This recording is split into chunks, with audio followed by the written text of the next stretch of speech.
नमस्कार सर, नमस्कार मॅडम. माझं नाव सुरेश डाके, राहणार घाटघर, तालुका जुन्नर, जिल्हा पुणे. माझा मोबाईल नंबर आहे 93 मी इथला स्थानिक असल्यामुळं आपल्याला नाणेघाटाबद्दलची, शेजारी गोणा घाट आहे, गोणा घाटाबद्दलची, रिव्हर्स वॉटरफॉल, जीवधनगड आणि जुन्नर तालुक्यात असणाऱ्या सगळ्या गडकिल्ल्यांची माहिती देण्यात ती आपण ऐकायची. प्रथमतः तुम्ही छत्रपती शिवाजी महाराजात पदस्पर्शानं पावन झाल्या जन्मभूमीमधून आलाय, जीवधनगडाच्या पायथ्याला आलं, नाणेघाटाच्या माथ्यावर आला. प्रथमतः तुमचं सहर्ष स्वागत करतो, अभिनंदन करतो आणि नाणेघाटाची माहिती. आता नाणेघाट म्हणजे काय? नाणेघाट म्हणजे काय? इथं नाणेघाट पाहिला नव्हता, इथं काही नव्हतं. त्या सह्याद्रीच्या डोंगरदऱ्यांमध्ये पुण्याहून मुंबईला जायचं किंवा मुंबईहून पुण्याला जायचं असा रस्ता कुठेच नव्हता त्या काळामध्ये. लोणावळ्या खंडाळ्यापासून तिकडं 12 मावळ आहे. लोणावळा खंडाळा रस्ता आपला आता झालेला आहे, माळशेळी आता झालेला आहे, खोडाळा आता झालेला आहे, जव्हार आता झालेला आहे, कसारा आता झालेला आहे, शेवट तिकडे कांचनबारीचा घाट आहे. हे सगळे घाट आत्ता फुटले त्या 15, 20, 25 वर्षामध्ये. आणि त्या काळामध्ये इथं काही बाकी नव्हतं, सगळे डोंगरदऱ्यात होत्या. आणि मग त्यावेळी राज्य होतं सातवाहनांचं. गौतमीपुत्र सातकर्णी राजा म्हटलंय त्याला, म्हणजे आईचं नाव सांगणारं राज्य होतं ते. गौतमीपुत्र सातकर्णी राजा, नागनिकर आणि शिमुख नावाचा त्याचा सासरा आणि 3 मुलं, असं त्यांचं राज्य त्यावेळेला चालेलं असायचं. आणि आता त्यांचं राज्य चालू असताना त्यांची राजधानी असायची पैठण आणि उपराजधानी असायची जुन्नर. मग आता बडोद, बंदल, नाला सोपारा, मुंबई, कल्याण, नाणेघाट, जुन्नर, नगर, नेवासा मार्गे तर त्याला पैठणला जायचं असतं. ह्या सह्याद्रीच्या डोंगरदऱ्यांमध्ये कुठे रस्ते नसायचे. मग त्यांनी एक असा विचार केला की आपण एखादा डोंगर फोडून जर रस्ता केला तर कमीत कमी आपल्याला राजधानीला जाता येईल, उपराजधानीला जाता येईल किंवा नाल्या सोपाऱ्याला मुंबईला जाता येईल. म्हणून त्या काळामध्ये त्यांच्याकडे बौद्ध भिक्षुक लोक असायचे. बौद्ध भिक्षुक लोक म्हणजे कोण? आपले आजचे ठेकेदार, रस्त्याचे कामं करतात ना आपले ठेकेदार, तसे ते बौद्ध भिक्षुक लोक काय करायचे? असे घाट फोडायचे कामं करायचे, लिनी कोरायचे कामं करायचे, गुफा कोरायचे कामं करायचे, पाण्याच्या टाक्या कोरायचे कामं करायचे. अशा त्या बौद्ध भिक्षुकापैकी नाना गुणा नावाचे 2 इंजिनियर ठेकेदार असायचे. एक नाना आणि एक गुणा, दोघे भाव असायचे. त्यांना सगळ्या ह्या सह्याद्रीच्या डोंगरदऱ्या दाखवल्या, लोणावळ्या खंडाळ्या पलीकडे तर तिकडे कसाऱ्या घाटापर्यंत, तर तुम्ही आम्हाला कुठं घाट फोडून देऊ शकता म्हणून. आता तो नाना खूप हुशार होता, तो सगळीकडे फिरून आला. त्याने कुठंच घाट फोडायला पसंती केली नाही. तो नाणेघाटामध्ये आला. इथं येऊन त्यानं काय बघितलंय? इथं कारचा दगड म्हटला जातो. तुम्ही येताना पाहिला असेल त्याला, धागे धागे गेलेला दगड आहे. असा सोपा दगड त्याला दिसला. त्याला वाटलं हा घाट मी सहज फोडेन. आणि मग हा घाट फोडायला घेतला त्याने कधी? पहिल्या शतकामध्ये. पहिल्या शतकमध्ये कधी? 2024 वर्षापूर्वी. म्हणजे आज किती वर्ष झाली त्याला? 2.5-2.5 अडीच हजार वर्ष व्हायला त्या काळातला इतिहास आहे हा. आणि मग त्यांनी घाट फोडायला घेतला. घाट फोडत असताना त्यांनी एक विहीर काढली, 50 बाय 50ची विहीर. इथं खाली दिसते तिथे विहीर, 2 बारवय.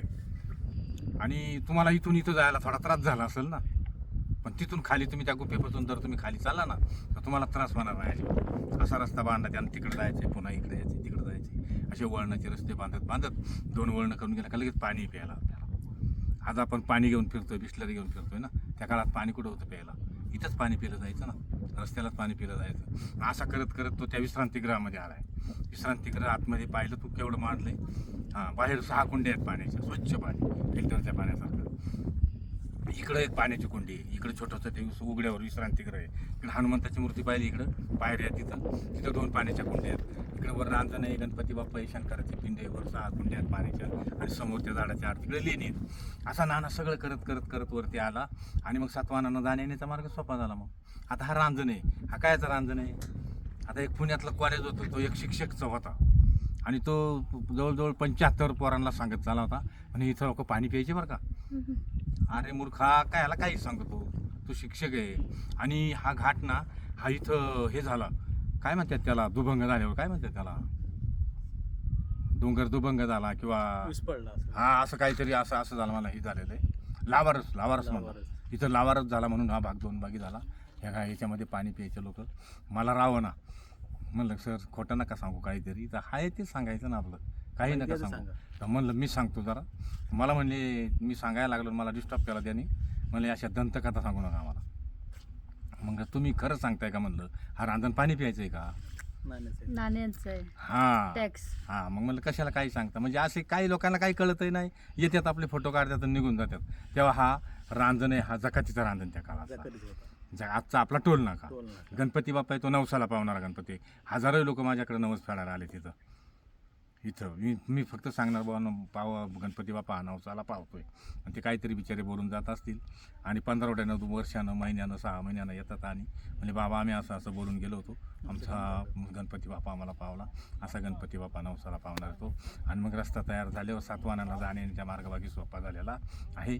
मग तिकडं बडोद बंदर, नाला सोपारा, मुंबई, कल्याण तिकडून सगळा कर जमा करून आणला जायचा आणि राजनामध्ये साठला जायचा आणि संध्याकाळ झाली राजनातून काढून वरती जीवधनला ठेवला जायचा. हां, तो त्याच्यासाठी बनवला होता त्याने. जीवधन म्हणजे जीवाला लागणारं धन ते वरती ठेवलं जायचं त्या काळापासून. हे सगळं वरती नेलं जायचं आणि मग त्यांचा काळ तर जाण्या येण्याचा सोपा झाला बाबा, त्यांना कुठं जायचं आहे काय करायचं आहे. पण मग याला प्राचीन व्यापारी मार्ग म्हटलं. या मार्गाला प्राचीन व्यापारी मार्ग. इथलं भारतातले नाही, महाराष्ट्रातले नाही, जगातले व्यापारी इथं यायला लागले. मग तुमचा व्यापार कुठला काय असेल, मसाल्याचे पदार्थ असतील, कपडे असतील, कडधान्य असतील, सोनं नाणं असं काय असेल तो व्यापार, पण तो सगळा इथूनच चालायचा. कारण कुठे रस्तेच नसायचे. पुण्याला मुंबईला जायला असा रस्ता कुठे नसायचा आणि ठाण्या बुण्याला जोडणारा एकच रस्ता होता त्या काळामध्ये हा. आणि मग आता पुण्याकडचे जर व्यापारी आले, पहिला गोण्यांचा व्यापार असायचा. गोण्या का तर त्या गाढवांवर, टोणग्यांवर, खेचरांवर लावायला सोपे असायचे. आता प्लास्टिक निघाले, डबे निघाले, अनेक प्रकार निघाले. मग आता पुण्याकडचे व्यापारी आले काही तर माळरान असायचं, त्या माळरामध्ये गोण्या ठेवायचे. मग त्या गोण्या बैलांवर, गाढवांवर, टोणग्यांवर लादल्या जायच्या. 5 किलोमीटर खाली पोच केल्या जायच्या. खालचे व्यापारी आले का त्यांच्या गोण्या लादल्या जायच्या, त्या इथं जमा केल्या जायच्या आणि इथून बैलगाडीमार्फत उपराजधानी जुन्नरला त्या पोच केल्या जायच्या. असा हा व्यापार चालू असताना नागनिका राणीचं राज्य म्हणजे भरभाटीला आलेलं राज्य होतं त्या काळामध्ये. म्हणजे चांगल्या प्रकारचं राज्य. पहिली राणी होऊन गेली नागनिका आणि दुसरी राणी होऊन गेली आपली जिजाऊ मासाई. मध्यंतरी अनेक राण्या झाल्या पण या दोघींची सरकारला आली नाही. मग तिच्या काळामध्ये तिनं चांदीचं नाणं काढलं होतं. नाणं तुम्हाला मगच सांगितलं, नाण्याची पैदाच नाणेघाटामध्ये झालेली. नाणं पहिलं नव्हतं, नाणं इथं पैदा झालं आहे नाणेघाटामध्ये. मराठी भाषेचं मूळ म्हणजे नाणेघाट आहे. मग तिच्या नावाचं तिनं चांदीचं नाणं काढलं होतं. मग ते प्रत्येक व्यापाऱ्यानं नाणं रांजणात टाकायचे तेव्हा खाली जायचे, नाणं टाकायचे तेव्हा वरती यायचे. असं थोडा थोडा थोडा म्हणता व्यापार म्हणता इतका मोठा व्यापार सुरू झाला. एका दिवसाला 2-3 वेळा चांदीच्या नाण्याने रांजण भरलं जायचं. आता आपले किती शहर आल्यावर रांजण भरू एकदा भरू शकतो? भरूच शकत नाही. नाणं म्हणजे काय मोठं नव्हतं, नाण्यासारखं नाणं असतं.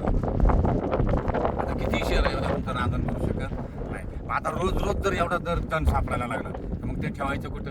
मग त्याच काळामध्ये त्यांनी हा जीवधन किल्ला बनवला होता. आता हे जुन्नर तालुक्यामध्ये सगळं बघायला भेटते आपल्याला. तुम्ही जुन्नरलाच आपल्या जुन्नरमध्ये सगळं आहे. इतर तुम्ही तालुक्यात जा, इतर जिल्ह्यामध्ये जा, तुम्हाला 10-12 गड किल्ले, धरणं, 7-8 धरणं, मंदिरं, लेणी, हे सगळं आपल्या जुन्नरमध्ये.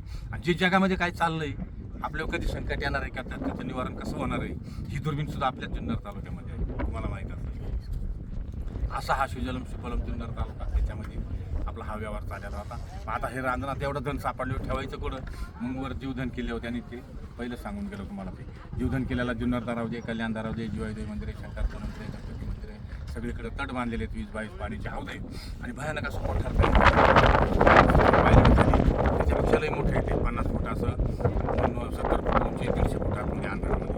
त्याच्यामध्ये 2 बाजू काढतो बाबा आणि रोज एक रांजणामध्ये जे काही साचलं जाईल ते उचलायचं आणि संध्याकाळी तिथं नेऊन ठेवलं जायचं. त्याचं नाव ठेवलं जीवधन. जीवाला लागणारं धन ते वरती ठेवलं जायचं. हा नानानी घाट पडला म्हणून याचं नाव नानाघाट, किंवा नाणं टाकायचं म्हणून याचं नाव नानाघाट, किंवा नागनिका राणी म्हणून याचं नाव नानाघाट. आता इथं ट्रॉफिक वाढायला लागली. घोडे चालायचे, बैल चालायचे, टोणगे चालायचे, माणसं चालायची. खालून येणारे तेवढे, वरून येणारे तेवढे. मग नागनिका राणीनं असा एक विचार केलाय की आपण याला पर्याय म्हणून अजून एक घाट पडला तर चांगलंच होईल ना.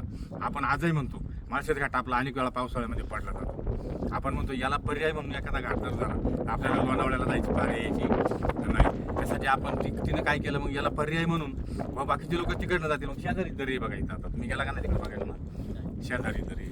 तो गुन्हाला घाट, त्याचा गुन्हाला फोडायला दिला. तो नानाचा भाव होता गुन्हा, त्याला तो फोडायला दिला.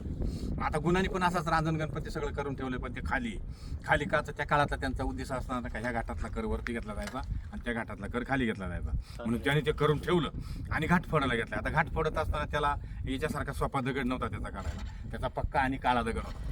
तरी पण तो 70% घाट फोडत आलेला आहे. मग कुठंतरी मानसिक बळा आर्थिक बाबीनं तो कमी पडलेला आहे. त्याचे जण घाट त्यावेळेला पुरा झाला तो नाही.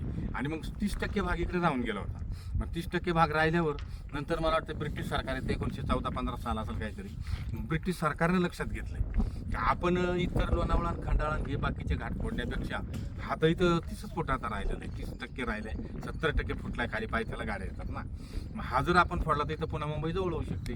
मग ब्रिटिश सरकारनं काय केलं, पुण्यातली एक फडके म्हणून कंपनी होती, त्या फडके कंपनीला तो उरलेला घाट फोडायला दिला.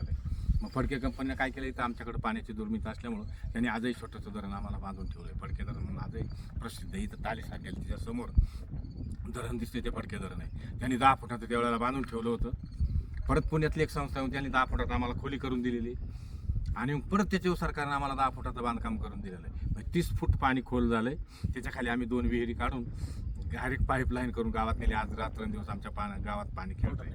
नाही तर वाटीनं पाणी भरलं जायचं सर या टायमाला. आम्हाला रातोरात लोक जागायचे, कोणचे 10 अंडे असे लोक झोपायचे रात्रीचं. एकच हापसा असायचं आणि त्या हापशाचं पाणी तेवढं. इतकी बिकट परिस्थिती असायची आमची. पण त्या फडके कंपनीमुळं आम्हाला पाण्याची उपलब्ध झालेली आहे. मग त्यांनी ते पाण्याची उपलब्ध केली आणि हा उरलेला घाट फोडायला घेतला. आता घाट फोडत ते वरून खाली चालले. खाली गेल्यावर तिथं गुन्हापर्यंत फोडला होता ना, तिथपर्यंत गेल्यावर त्या काळामध्ये काहीतरी खनिज संपत्ती निघायला लागलेली आहे. मग गव्हर्नमेंट म्हणे आम्ही घेऊ, कॉन्ट्रॅक्टर मी देणार नाही. वाद सुरू झाला, तो घाट फुटायचा आजपर्यंत असंच राहिलेला आहे. एक मशिनरी आली ना, आज आठवड्यात 15 आठवड्यात घाट फोडून तयार होऊ शकतो. टाटा बिर्ला सगळ्या कंपन्या इथं येऊन गेल्या. आम्ही आमच्या स्वखर्चाला फोडून देतो, करून देतो.